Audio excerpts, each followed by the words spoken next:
Net Elsenien kind zomaar 2 weken op vakantie naar Frankrijk of 4 weken naar de Canarische eilanden.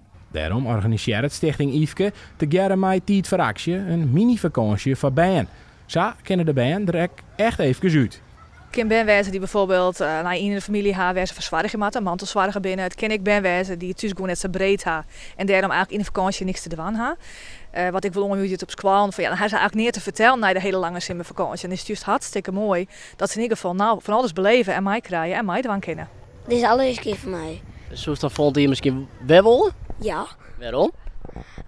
omdat het leuk is en dan hebben we graag 4 weken. 3 dagen lang sliepen in tenten, met z'n allen om het kampvuur zitten, maar ook een verskaat aan activiteiten.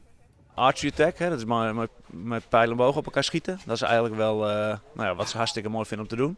En hierachter hebben we de pannenkooi. Nou, dat is natuurlijk ook altijd een populair onderdeel waarbij iemand door de benen moet spelen. Dus dat is ook altijd een mooie uitdaging.